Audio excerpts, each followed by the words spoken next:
game day attire. So actually, ironically enough, Sunday I crashed my bike. I hit a curve and I flew out into the bushes, landed super hard, and fractured my right wrist. Doctor wanted to put a cast on it, but I said I can't do that because it's not waterproof and I have a race on Sunday. So I'm dealing with a couple injuries going into this weekend, and I'm not as confident as I once was. I really don't know what's going to happen. I have 17 hours to complete this race. I'm shooting for a 2-hour swim, 8-hour bike, and a 6-hour marathon. Low-key, I'm scared. Definitely scared. I'm going to give it my best shot. We'll see what happens. I've been training for so long at this point. Not super proud of myself. Not proud of myself. I could have done way better. Yo, what's up, you guys? So it is Thursday, May 20th, 2021 at 8:34 a.m. And I'm leaving tonight to go to Tulsa, Oklahoma for my first Ironman race. This is something that I've been talking a lot about. This is something that I've been training for the last 9 months. And you've probably noticed that I have splints on my wrist. On Sunday of last week, I hit a curb on my bike, flew off, and fractured my right wrist and severely sprained my left wrist. This is not something that I was planning on doing, obviously, and the doctor wanted to put a hard cast on my right wrist. It is fully fractured on the right bone right here. I have the x-ray and the notes to prove it. But that's besides the point. The point is this. I'm still racing. I'm going to give it my best effort. I feel ready. I would like to say I feel confident. I'm nervous. I'm scared. I'm excited. I'm anxious.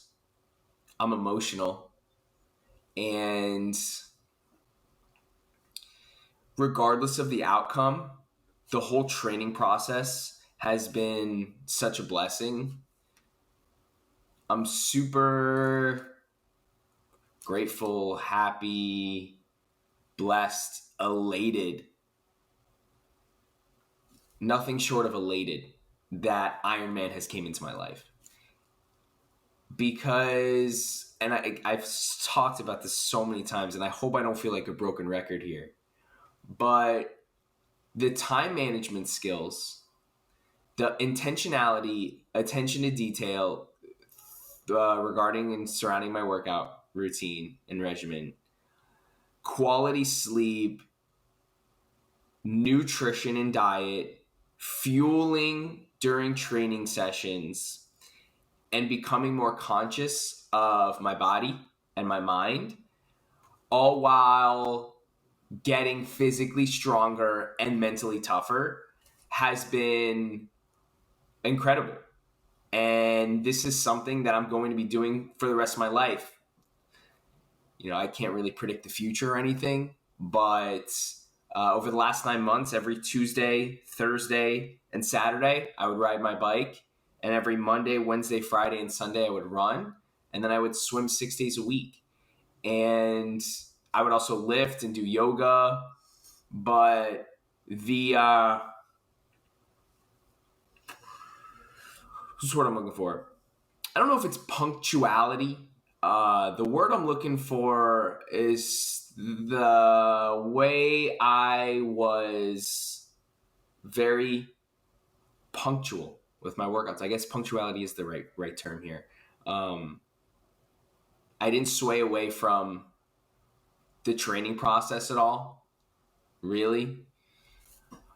And swimming is an incredible workout. It's great for the joints. It just feels good to be in the water. Biking is extremely great for my legs. My legs have gotten a lot stronger. They've gotten a lot bigger. Running, obviously, is great for your endurance and cardiovascular health.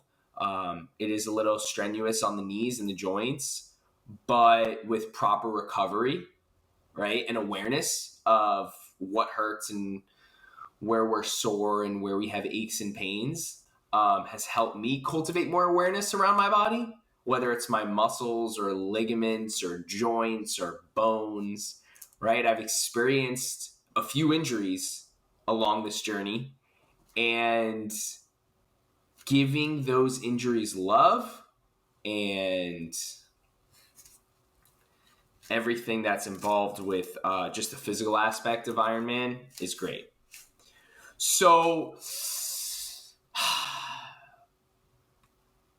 I'm going to do my best. We'll see what happens.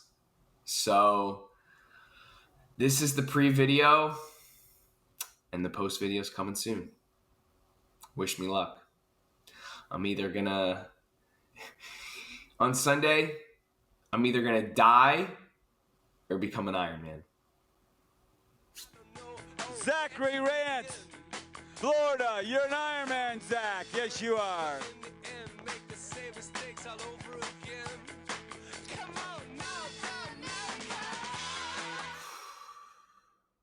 All right.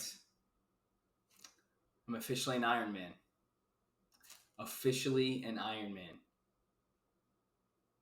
It's pretty dope. It was a pretty dope experience. I'm just super thankful that it's done and I didn't end up making my wrists worse. I got this sweet ass finisher medal. And I feel really accomplished. I feel really fulfilled. I feel really proud of myself that over the last 9 months, I've been putting in the work and I was able to finish something that I started. You know when you start a book, a long book, and you finish it and you read it from cover to cover? You know that feeling? Multiply that times 100, and that's how I feel. So in this video, this is the second half of the video. The first half of the video, I described my bike crash and all the challenges and obstacles I was going to face going into this weekend. But now I'm going to tell you guys some of the stories about what it was like being at Ironman and doing the actual race. Again, if you don't know much about an Ironman, it's a 2.4 mile swim, a 112 mile bike ride, and then a 26.2 mile run. The run is more of a walk, right? Like after the swim and after the 112s on the bike, it's kind of tough to run. I ended up running the first 9 miles, but I walked the last 15.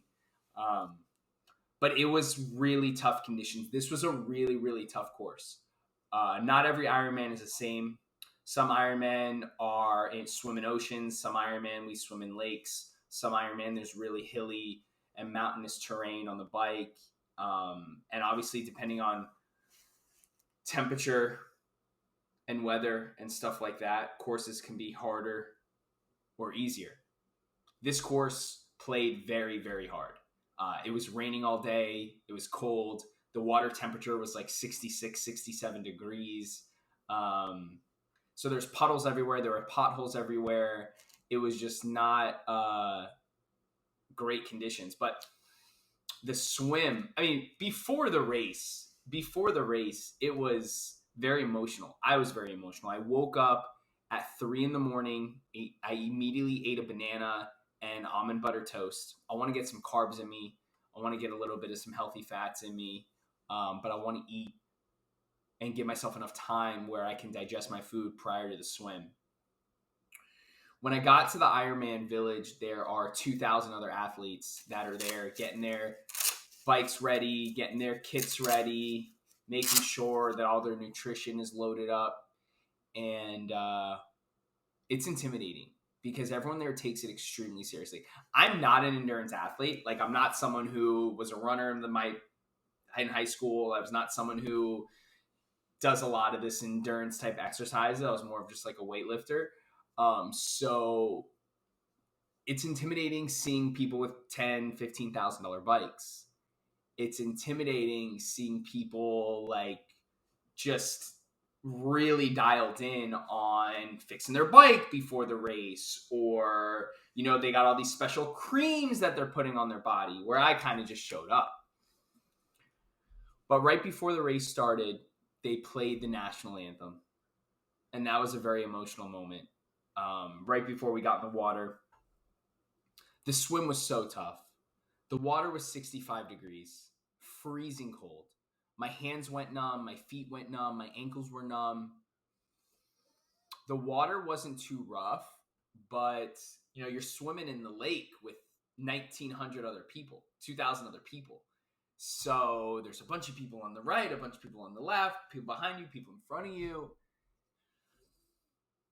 I finally got out of the water after 4,400 yards, 2.4 miles. And you would have thought I saw a ghost. I mean, I was literally, I got out the water and I was just like,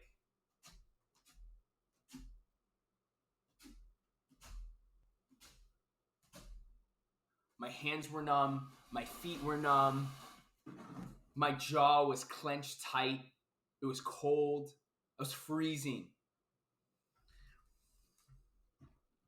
I have volunteers helping me take off my wetsuit. And then the next event's the 112-mile bike ride. I couldn't get my body temperature up. I was freezing my ass off. My feet were numb, my toes, I couldn't feel my toes. My whole body was just full of goosebumps because I was so cold. And at that point, I felt like I wanted to quit. That was, during the swim, when I realized how cold I was, because it wasn't until like 30 minutes into it that I realized how cold I was. Because as soon as you get in the water, you lose your breath, but then you keep swimming. But then it wasn't until 30, 40 minutes into the swim did I realize how cold I was. I thought I was going to have to quit because my whole body was numb. Then on the bike, when I couldn't get my body temperature back up and I was still freezing my ass off, I started crying and I wanted to quit. I really, really wanted to quit because I was just so cold. So I took off my suit and I had no shirt on and I'm biking in 70-degree weather. It's raining the whole time. Keep that in mind, you guys. It rained the whole time. Raining, cold, in a wetsuit, on a bike, in the wind. I mean, the perfect storm. Recipe for disaster. Wanted to quit, started crying. About mile 10, I got off my bike, took off my shoes, took off my socks, and just started kind of like jumping around, doing some jumping jacks, trying to get my body temperature back up. As time went on the bike, I started to feel a little more comfortable. When it got to mile 70, 80, I started feeling a lot stronger. I spent 8 hours and 38 minutes on that bike. 8 hours and 38 minutes on the bike. It was tough. Fueling, it was tough. Mentally, it was draining and overwhelming. But I came there to become an Ironman. Look, this race is not called Iron Pussy. It's just not. It's called Ironman. Are you an Ironman or are you an Iron Pussy? Right? And that was kind of my mindset going into this, right? And I know that's very aggressive. I know that's aggressive. But you can't go into this being like, oh, yeah, I can do this. No. Failure's not an option. It never was an option, and it never will be an option. So it was tough. The bike was tough. I mean, the swim was probably the hardest. The bike, the first 20 miles was fucking miserable. But I finished the bike. And I finished the bike strong. I felt good. Even though it took me 8 hours and 38 minutes, like I felt strong afterwards. My wrist didn't hurt too bad. I was dealing with a little bit of pain. I mean, I got some battle wounds. That's from my wetsuit. I got a pretty gnarly scrape there. And obviously my right wrist is fractured, right? Got the x-rays to prove it. So, and my hip was hurting me. I mean, I was a mess. But I'm a mental fucking warrior. It's all mental, man. Pain is temporary. Becoming an Ironman is forever. This is forever, guys. Forever. Now, I'm obviously going to do more. I already signed up for my next one in November. But the run was tough as well because I felt strong after the bike going into the run. And then I'm getting emotional thinking about it. Once I got to the run and I was like, I started running. I'm like 5 miles in. I'm like, I feel good. We're going to finish. We're going to become an Ironman today. Mile 7 got a little harder. Mile 8 got a little harder. By mile 9, I couldn't run anymore. By mile 9, mile 10, I started walking. Probably walked the next like 5 to 6 miles. When I got to mile like 16, I started like linking up with people. I said, all right, let's run to that pole and then we'll walk. Let's run to that cone and then we'll walk. Let's run to the aid station and then we'll walk. And then my hip started hurting. And mile 20, my hip was hurting. I was limping the last 6 miles. But crossing that finish line was awesome. I did it, right? I did it. I put myself out of my comfort zone. I fought through pain. And I accomplished what I set out to do. You know, I'm not here like bragging about it. I'm not here like saying I'm a beast. Because anyone can do this. You can do this. You can do an Ironman. I promise you that you can do an Ironman. But learning and growing and challenging myself and, again, putting myself outside my comfort zone has been so influential to the new path that I'm on. I don't know what that path is. I don't know where this is going to take me or lead me next. But I know this was good for my life, and I know this was good for my growth. So whether you want to do an Ironman or a marathon or a half marathon, whatever it is, I challenge you, I encourage you to step outside your comfort zone and sign up for a physical endurance race like this, because you'll learn a lot about yourself. And it might lead you to a new path. So if you watch this entire video, shoot me a DM on Instagram. Let me know what you think. Let me know if there's any way that I can help you become a better person. Because I'm starting to learn more and more over time that my passion, my purpose is to just double down on personal growth and self-development. It's led me to becoming a real estate agent. It's led me to being in the best shape of my life. It's led me to becoming extremely intelligent with my nutrition and inspiring not only other people, but my family, right? I'm inspiring my family to get in shape. I'm inspiring my family to read more books. I'm inspiring my family to meditate and do all these things. And that's a really good feeling. And making a positive change, making a positive impact on the world is fucking dope. So let's do it together. Ironman forever!